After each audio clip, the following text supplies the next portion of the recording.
যখন কম্পিউটার চালাই একসঙ্গে অনেকগুলো প্রোগ্রাম চালু থাকলে অনেক সময় দেখা যায় কম্পিউটার হ্যাং হয়ে গেছে বা কোনো একটি প্রোগ্রাম ক্র্যাশ করেছে। তখন কম্পিউটার আর কোনো কাজ করে না। এমন বিরক্তিকর পরিস্থিতির সম্মুখীন হয় নাই এমন কেউ নেই। কি করবেন তখন? টেকবিডি ইনফো বেসিক কম্পিউটার নলেজে আজকে আমি দেখাবো আপনার কম্পিউটারের কোনো প্রোগ্রাম হ্যাং করলে বা আপনার কম্পিউটারটি হ্যাং করলে সেটি এক ক্লিকেই বা আহ, এক সেকেন্ডেই কিভাবে সেই প্রোগ্রামটি ক্লোজ করবেন বা সেখান থেকে বের হয়ে আসবেন, সেই ভিডিওটি আমি আজকে আপনাদেরকে দেখাবো। তো চলুন শুরু করা যাক।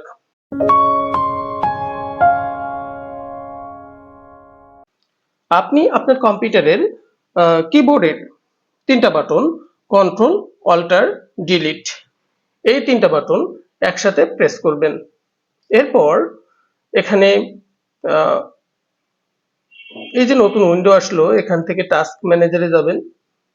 টাস্ক ম্যানেজারে যে ঠিক যে প্রোগ্রামের জন্য আপনার কম্পিউটারটি হ্যাং করছে বা আহ, আপনার মনে হতে পারে এই প্রোগ্রামের জন্য আপনার কম্পিউটার হ্যাং করছে বা প্রোগ্রামটি ক্র্যাশ করেছে, ঠিক সেই কম্পিউটারের উপরে আপনার মাউস পয়েন্টারটা রাখবেন।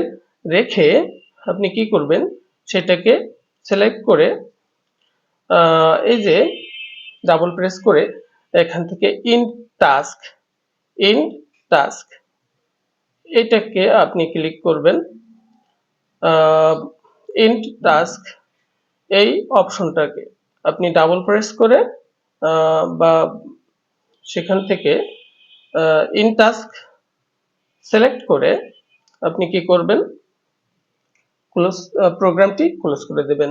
দেখবেন আপনার কম্পিউটার আবার করবেন নাই, সচল হয়ে গেছে, আপনি আবার স্মুথলি কাজ করতে পারছেন।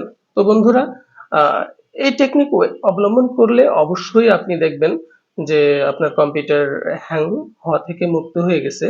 এটাই ছিল আজকের আমার একটা শর্ট টেকনিক কম্পিউটারের বেসিক নলেজের। ভিডিওটি ভালো লাগলে লাইক শেয়ার করবেন, আপনার মূল্যবান মতামত কমেন্ট বক্সে জানাবেন এবং এরকম আরো ভিডিও পেতে আমার চ্যানেলটি সাবস্ক্রাইব করে আমার সাথে থাকবেন। ধন্যবাদ।